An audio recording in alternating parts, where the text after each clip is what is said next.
પ્રકરણ 23 સહવાસ. અશ્વિની પાનસે અનુ અરુણા જાડેજા. અશ્વિની પાનસે પૂના એટલે કે મહારાષ્ટ્રમાં વસે છે. મરાઠી સાહિત્યના જાણીતા યુવા કવયત્રી છે. તેઓ મરાઠી દૈનિક લોકસત્તાની પૂરતી ચતુરાના લોકપ્રિય કવિયત્રી છે. તેમની આ કવિતા સહવાસ ભર્તુહરીના જાણીતા ગ્રંથ નીતિ શતકના એક શ્લોક પર આધારિત છે. એનો સુંદર અનુવાદ જાણીતા ગુજરાતી લેખિકા અરુણા જાડેજાએ આપ્યો છે. કવિયત્રીએ સહવાસ કાવ્યમાં સંગતનો મહિમા કર્યો છે. ગુજરાતીમાં કહેવત છે, સંગ એવો રંગ. તેવી જ રીતે ઢોળિયા સાથે કાળિયો બાંધો તો વાન ન આવે, પણ સાન તો આવે જ. અર્થાત જેના સાનિધ્યમાં સતત રહેવાનું બને તેના વિચારોની અસર વ્યક્તિ પર પડતી હોય છે.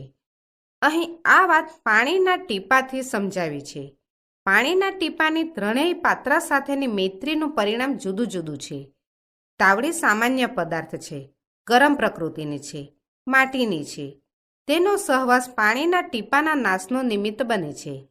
કમળ સંગે મોતીનું સૌંદર્ય સાંપડે છે, તો છીપનો સહવાસ તુચ્છ ટીપાને મોતીનું મૂલ્ય બક્ષે છે. સંસ્કારી અને જાતવાન વ્યક્તિનો સહવાસ શુભ પરિણામ આપે છે. પાણીનું એક ટીપું જો એ તાવડી પર પડે તો એનું અસ્તિત્વ જ મટે છે.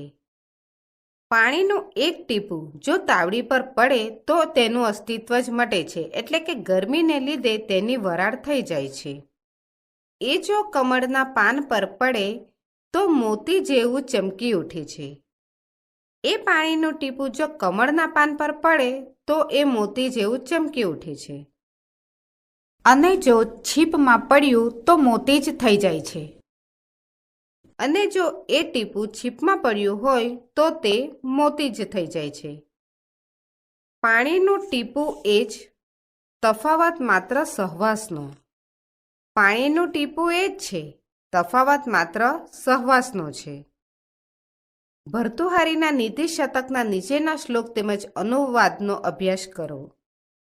સંત તાપ્યસી સંસ્થિતસ્ય પયશો નામાપી ન શ્રૂયતે, મુક્તાકારતયા તદૈવ નીલિની પત્ર સ્થિતમ દ્રશ્યતે.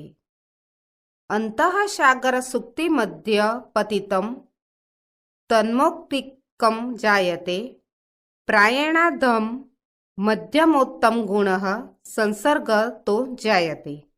એટલે કે તપેલા લોખંડ પર પડેલા પાણીનું નામ નિશાન પણ જણાતું નથી. કમળના પાંદડા પર રહેલું તે જ પાણી મોતીના આકારે શોભે છે. સ્વાતિ નક્ષત્રમાં દરિયાને છીપમાં પડેલું તે પાણી મોતી બની જાય છે. ઘણું ખરું અધમ, મધ્યમ કે ઉત્તમ સોબત સંસર્ગથી થાય છે.